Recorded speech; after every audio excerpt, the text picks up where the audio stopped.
Hello, hopefully you can all hear me. Just before I get started, can we hear it for the blue teamers? All right, cool. So I just wanted to start, whoops, that's my son, sorry about that. Just wanted to start by going over what inspired this talk. At the time that the call went out for talks at this event, I just finished doing what is in this talk, and I also happened to be interviewing for a security architect position at the time. So perhaps rather foolishly, I thought I had it in me to put together a proposal to speak, and while I was unsuccessful in getting that role, I was successful in coming here. So here we are. Now the first slide, I'm just going to kick off with the punchline and then take you through the journey that led us to that conclusion. So I put my soundbar behind MFA, and I may be the first person in the world to utter that sentence. It is absurd, I recognize that it is. I may or may not be the only person who's ever done it. But I couldn't find anything online about anyone doing anything like it. So let's talk about how that happened. Just to set out some expectations, there's no reverse engineering in this talk, but we will do a little bit of reconnaissance just to sort of explore some of the business incentives that potentially led to the problem that I was faced with. Now, who am I? This is actually a bit relevant to this talk. Currently an architect in the public sector, formerly a consultant and tech lead at various organizations, and I've had high privilege access pretty much since I entered the industry about 13 odd years ago. As an intern, I had local admin on every workstation where I worked, which is kind of scary to think about looking back. Which is why security architecture is really important.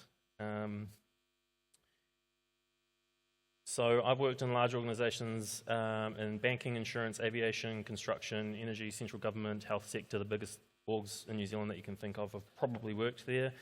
And I've also worked in a lot of small organizations as part of doing consulting on the side. And so I've seen environments as little as maybe a few dozen people, all the way up to many tens of thousands. I'm also, as alluded to, a bit of a shit poster. This was a recent one. If you know, you know. A little bit niche, perhaps, even for the folks here, but there was a CVE that was discovered by Google DeepMind's AI static analysis tooling, and FFmpeg got very upset about it, understandably. And it was in a very niche codec applying to a 1990s video game that potentially nobody on the planet would ever run. It was a bit of hobby code, but Google, of course, did their responsible disclosure for it, 90 days, or we will disclose this to the world that your code is vulnerable. And I think I found the only guy who was actually vulnerable to it. He's got a media server there that he plugs media into, and it will automatically kick off an encoding process. So, yeah, very, very new stuff. But anyway, that's me. So I just wanted to go over risk. So when you have high privilege access to an organization, you have great power, and that power comes with great responsibility, as we all know, but great responsibility confers great risk. And the way that I think about risk is that it's part of an ecosystem, and ecosystems will evolve over time. The way that ecosystems, or the way that I think about it, organizations have evolved a lot in the last sort of half decade is with remote working. And so personally, I've had to, I guess, exercise a bit of corporate responsibility or individual responsibility to ensure that my home network environment is secure to the types of threats that someone with high privilege access might face. Is that risk likely? Perhaps not, but there are some things that insurance can't rebuild, and that is trust. And here is an example of that. Sorry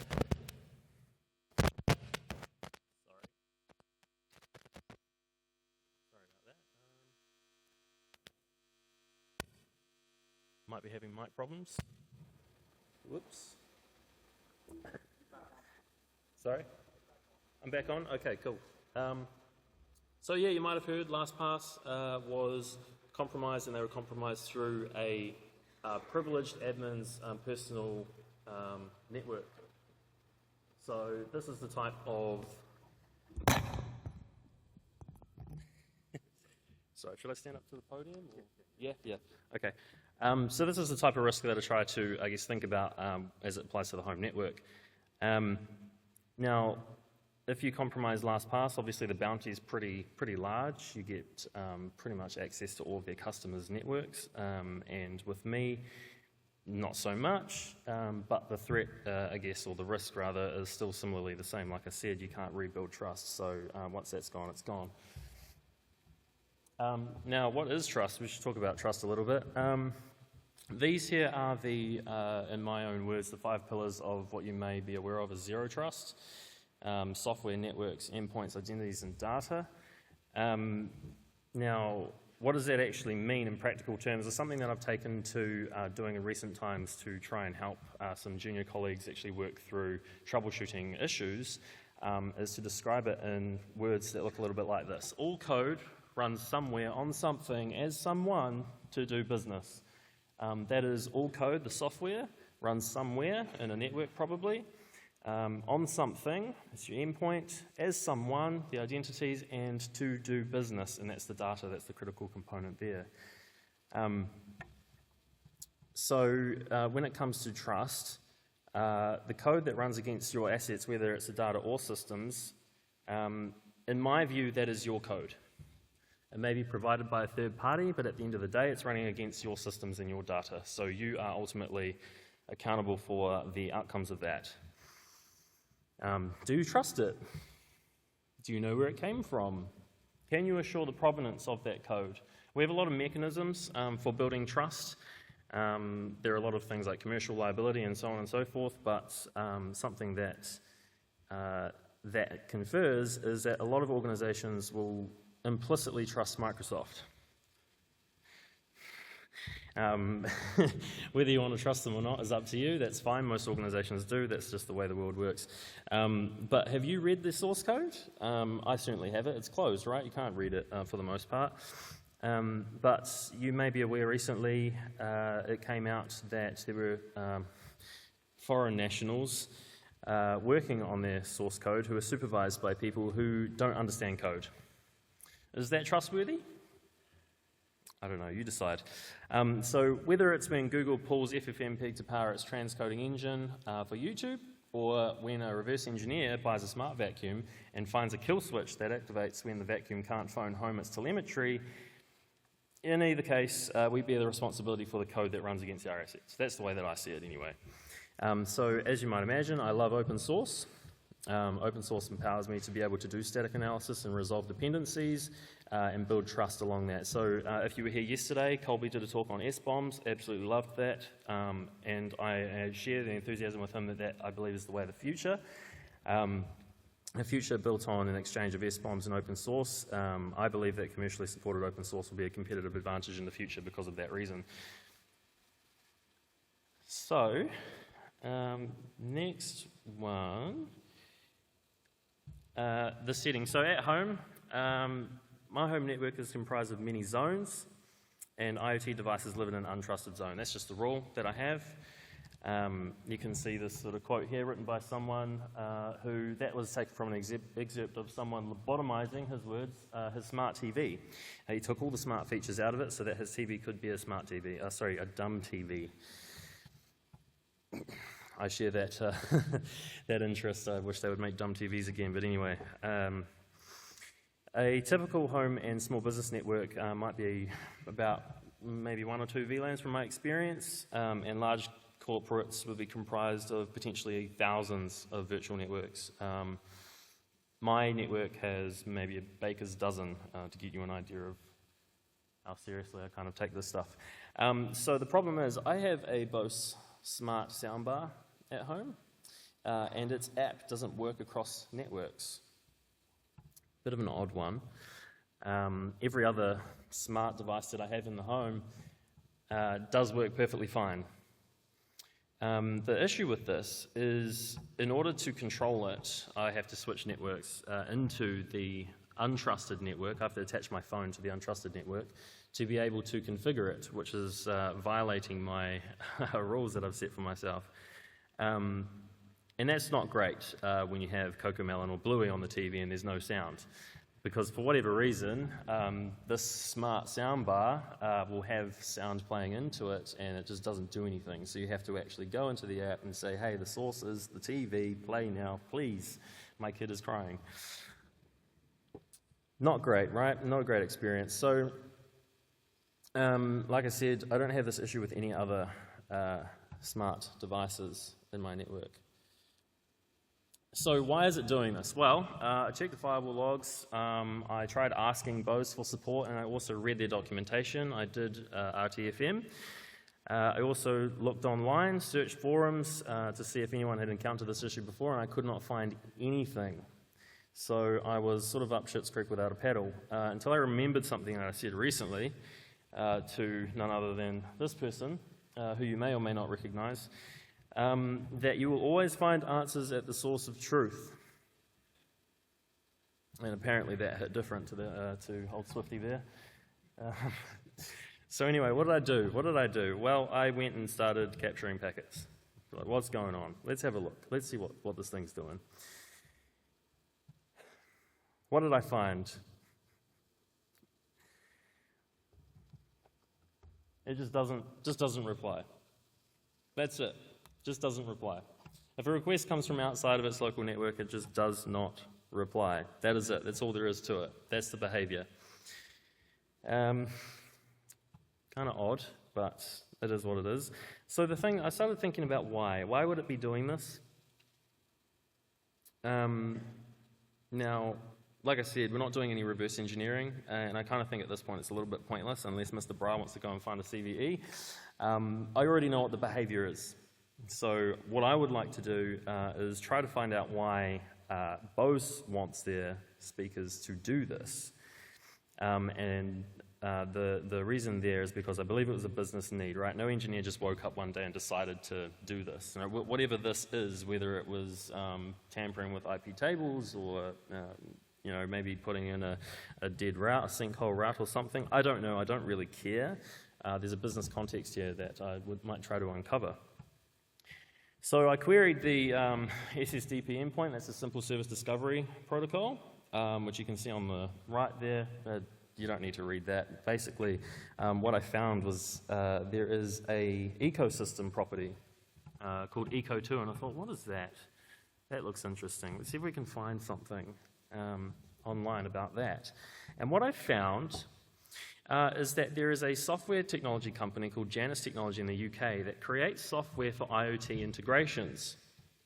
And the integration that they create is, in their words, a driver for the Control4 smart home controllers for Bose sound systems, the Eco2 systems in this case.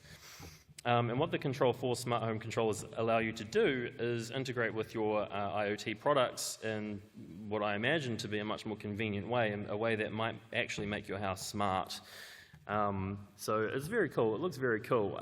But the thing is, why would Bose want to stop this from working potentially across many networks, maybe across many VLANs, across a entire business, for example? The most likely explanation is Bose has a line of professional products with device management software. So I suspect the most likely reason is that this is to prevent working around their professional gear in commercial and corporate settings. Think like you know, retail stores and cafes and all those sorts of things where they have lots of sound equipment, playing music, all that sort of stuff. You could theoretically centrally manage all of that and use consumer products in all of those sites, but not when they don't let you do that. So a little bit of anti-competitiveness there, but hey, that is what it is. That's the world that we live in at the moment. So I set that aside and put down my requirements for this. right, I must be able to control the soundbar from a separate VLAN, because the thing is, I'm not going to lay down and just put my soundbar in my main network or live on my untrusted network and violate those rules that I set out myself according to the risk profile that I have, or that I decided that I have. And the other thing is that it should be convenient and as fast as possible, because like I said, you don't want to be fiddling around trying to change networks or connect a VPN or do any sorts of other such things when you've got very upset children. What I ended up doing, I just so happened to be looking into a product called NetBird. Now, who here has heard of this product? You got a few hands? Yeah? Okay. Very cool. If you want to take a picture, you can do that now. There's not really anything to talk about here. This is just their network architecture or their product architecture. Something to look into maybe when you get home. In any case, what features do I get from them? Well, it's peer-to-peer VPN networking. It supports an always-on connection experience, and it's open source, which plays into some of those trust elements that I spoke about before, so that's a bit of a bonus. But the critical feature here is that they also support the greatest internet hack to grace the earth, NAT. What does NAT let us do in this instance? Well, it allows us to spoof the origin IP of our network requests. So I set out to build and test a solution here. This is like somewhat what it looks like logically. Basically, I have a main network and the Bose app on that. I've got my IoT network and the soundbar on that. And then I use NetBird sort of Docker containers on existing infrastructure that I have in my network to route the requests from my phone that are destined for the IP range that the soundbar has into that network over the VPN. And what's the result of that? It just works. Just magically starts working. That's it. Yeah.